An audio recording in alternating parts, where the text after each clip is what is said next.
مولانا فضل الرحمان صاحب وہ کہتے ہیں میں اسلام آباد جہاد کے لیے آؤں گا اور عمران نیازی تم اپنے انجام کی فکر کرو، تو کیا کہتے ہیں ہم اس کے بارے میں؟ یہ آج ڈیزل چور ٹھیک ہے، آج کہہ رہا ہے میں جہاد کروں گا ٹھیک ہے، اور تو کیا جہاد کرے گا؟ کشمیر میں جا، تجھے پتہ چلے وہاں پہ تو جہاد نہیں کرتا، وہاں پہ تو بولتا نہیں ہے، اور پاکستان میں آ کے ہم ہی تانے دے رہا ہے کہ میں پاکستان میں جہاد کروں گا۔ جہاد کے جو معنی ہیں وہ شاید مولانا صاحب کو پتہ نہیں ہیں تو وہ مولانا، لیکن ان کو جہاد کے اصل معنی کا پتہ نہیں ہے۔ اگر ان کو معنی کا پتہ ہوتا نا جہاد کے معنی کیا ہیں تو وہ کبھی ایسی سٹیٹمنٹ نہ دیتے۔ ابھی یہ کہتا ہے میں جہاد کرنا ہے اسلام آباد جاؤں گا، اور ظالم کے بچہ جہاد کرنا ہے تو انڈیا میں جا، ظالم کے بچہ جہاد کرنا ہے تو کشمیر میں جا، اور کشمیر والوں کو بتا اور پوری دنیا کو بتا ہم انسان ہیں اور مسلمان ہیں۔ اس بغیرت انسان کو تو شرم ہی نہیں آتی کہ یہ بندہ ہے یا کیا چیز ہے، یہ شرم آنی چاہیے۔ میں تو نہیں کہتا کہ یہ کوئی جو بندہ کشمیر کے حوالے سے بولا نہیں اور آج حکومت پہ تنقید کر رہا ہے۔ کشمیر کے حوالے سے 10 سال تم امن کمیٹی کے چیئرمین رہے ہو کشمیر کے، اور تم بولے نہیں ہو، اور آج تم حکومت کے خلاف حکومت کو گرانے کی کوشش کر رہے ہو۔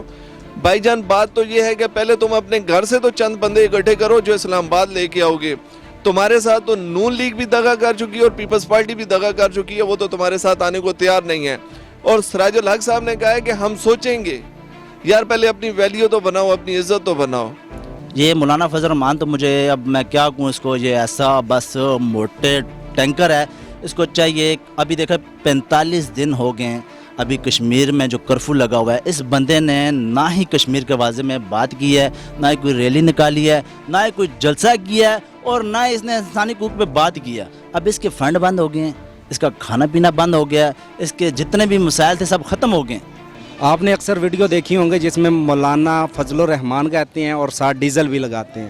یہ آج ڈیزل چور ٹھیک ہے، آج کہہ رہا ہے میں جہاد کروں گا ٹھیک ہے، اور تو کیا جہاد کرے گا؟ کشمیر میں جا، تجھے پتہ چلے وہاں پہ تو جہاد نہیں کرتا، وہاں پہ تو بولتا نہیں ہے، اور پاکستان میں آ کے ہم ہی تانے دے رہا ہے کہ میں پاکستان میں جہاد کروں گا۔ اور پہلے انہیں تو ٹھیک کر جو کشمیر میں ظالم لوگ کر رہے ہیں کشمیر پر، پہلے ان کے خلاف تو جہاد کر، پھر پاکستان میں آ۔ تو کیا اسلام آباد میں نہیں آنا چاہیے؟ اسلام آباد میں اس کا عمل دخل ہی نہیں ہونا چاہیے، جو اس کا اسلام آباد میں کوئی عمل دخل نہیں، پاکستان میں بھی نہیں ہونا چاہیے۔ جو اس کے آپ میڈیا پہ اس کے روزانہ کی ویڈیو اٹھا کے دیکھ لیں، جو کرپشن اٹھا کے دیکھ لیں، اس کا پاکستان سے کوئی تعلق نہیں ہے۔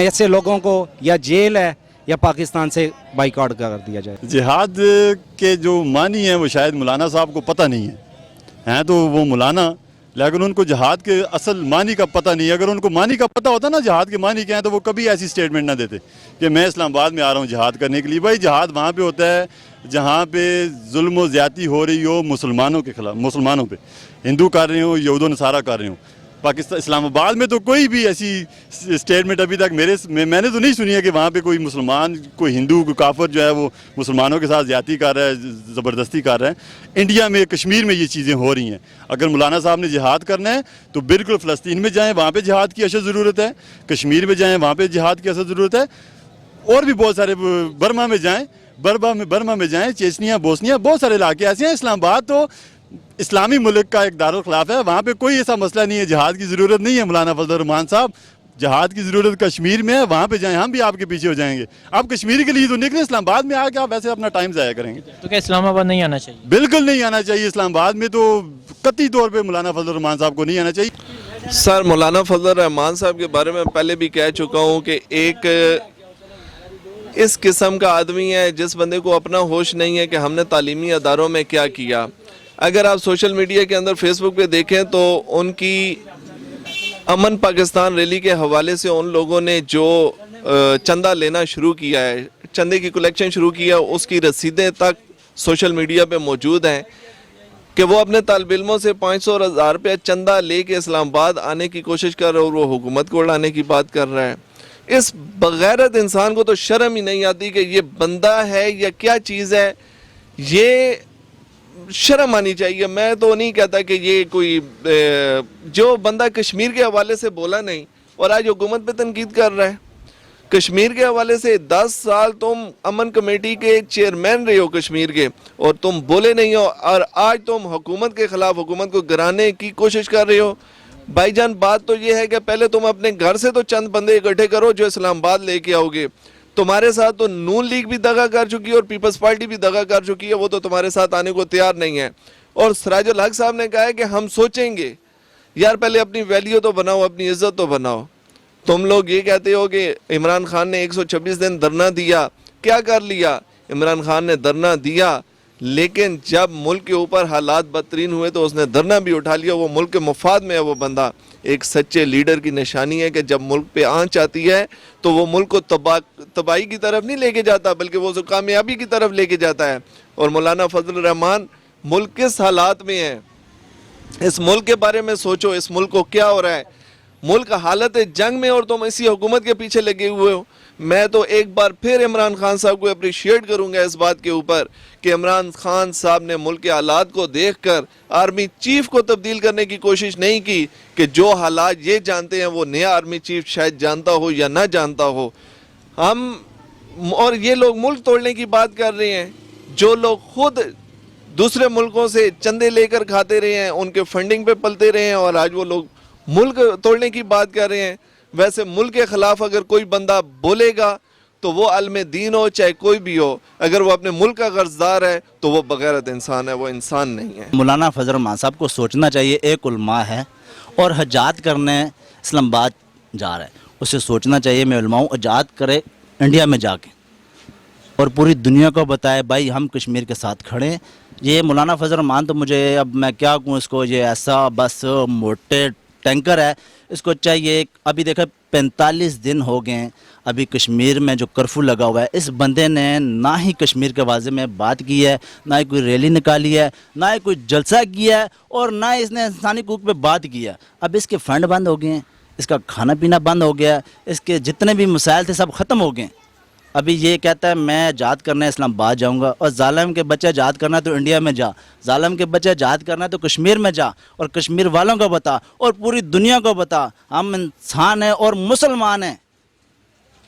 मौलाना फजल रहमान साहब, मैं आपको ये बताना चाहता हूँ, आप मुसलमान हो और मुसलमानों का साथ दो और मुसलमानों के हक़ में बात करो। ऐसी बात मत करो मैं जात करने इस्लामाबाद चला जाऊँगा, इस्लामाबाद वाले आपको नहीं देंगे, अल्लाह देने वाले अल्लाह के ज़ात है, और मुसलमानों के हक़ में बात करो। आपको सोचना चाहिए, आप इतने बड़े उलमा हो, किस तरह की बातें करते हो। आपके साथ कोई पार्टी वाला भी नहीं है, अकेला है, आप डुगडुगी बजाने वाले हैं, अब आप ऐसा काम करते, शर्म आनी चाहिए आपको। आप मुसलमान हो और मुसलमानों के बारे में बात करो और कश्मीर के हक़ में बात करो। हमें पता चले हमारा लीडर और एक पूरी दुनिया में बताने जा रहा है, कायद-ए-आज़म पूरी दुनिया में बताने जा रहा है भाई ये कश्मीर का मसला है, ये कश्मीर को परेशानी है, पूरी दुनिया को बताता है बैठ के कश्मीर का मसला हल करो। और मौलाना फजल रहमान कहते हैं मैं इस्लामाबाद में जा रहा हूँ, आज़ाद करने जा रहा है। ऐसे आज़ाद होते हैं? ये तो बगैरती है, शर्मनाक बात है ऐसे अगर मौलाना फजल रहमान साहब ऐसे बात करते हैं। फजल रहमान साहब के लिए यही पैगाम है कि वो जहाँ जहाद करना है वहाँ करें, वो ज़्यादा बेहतर रहेगा। तो क्या इस्लामाबाद नहीं आना चाहिए? इस्लामाबाद देखें, अब जैसा उनका स्टेटस है उनको खुद पता होना चाहिए कि उन्होंने क्या करना है, तो मेरे ख्याल इस्लामाबाद के बजाय उनको कहीं और रुख करना चाहिए। श्रीनगर जाना चाहिए। I think so. Thank you. देखें उनके जो बयानात हैं, मैं तो यही समझता हूँ कि वो सियासी जो बयानात हैं ना उनके, ये हर बच्चा भी समझता है, तो उनकी बातों पे भी हंसी आती है। मेरा ख्याल है आप पीछे जो सियासत में उन्होंने जब सब कुछ था उनके पास, तो वो क्या कर सकें, कुछ भी नहीं कर सके। तो अभी ये बयानात बस वो उछलना कूदना, बस बताना कि मैं हूँ, मैं ये करूँगा, मैं वो करूँगा, कुछ भी नहीं है। मौलाना फजल रहमान साहब कुछ भी नहीं कर सकते, ये बस आज़ाद बयान दे सकते हैं बस, और ये कर कुछ नहीं सकते। इन्होंने 10 साल में कश्मीर कमेटी के ये चेयरमैन रहे हैं, 10 साल में इन्होंने कश्मीर के लिए कुछ नहीं किया, पाकिस्तान के लिए इन्होंने क्या करना है, सिर्फ अपनी जेब के लिए करते हैं। मौलाना साहब जो भी करते हैं पागल है कि उसके साथ आता है। हमें पता है कि हमारा मुल्क इंशाल्लाह अच्छा हो जाएगा। ये कभी गलत बात है ना, ये देखें कि हमारे मुसलमान उधर फंसे हुए हैं, अभी तो हमें इनका साथ देना चाहिए, ये नहीं करना चाहिए भी कि वो धरना दे, हम वो हुकूमत इस तरफ लग जाए, ये तो बात गलत है। पागल है कि उसके साथ आता है। हमें पता है कि हमारा मुल्क इंशाल्लाह अच्छा हो जाएगा। लेकिन मौलाना साहब ने कश्मीर के बारे में कुछ नहीं कहा है, सारी बात कर रहा है इस्लामाबाद की। ये सारी ज़िंदगी कुर्सी के लिए तरसेगा। अवाम भी मौलाना साहब का साथ दें और हुकूमत के अपोजिट आ जाएं। वो जो है छोटे बच्चों से उस पर 500-500 रुपये फी मदरसे से वो कटे कर रहे हैं कि बच्चे से, और आज जो है अब सारी मीडिया ने चलाया कि आज शराब समेत जो है उसके एक पैरोकार जो उसको पकड़ा गया आज। तो जनाब ये लोगों को जो है गलत फहमी में डाल रहे, और इस गलत फहमी में वो जो है अब सिर्फ इस्लामाबाद में अपनी कुर्सी के चक्कर के लिए जो है वो लॉकडाउन की बात कर रहे हैं। कभी भी जो है वो इस्लाम की सिर्फ दीन के लिए वो दीन का नाम इस्तेमाल करते हैं, और वो बजाते खुद अपने मफाद के लिए वो धरना दे रहे हैं।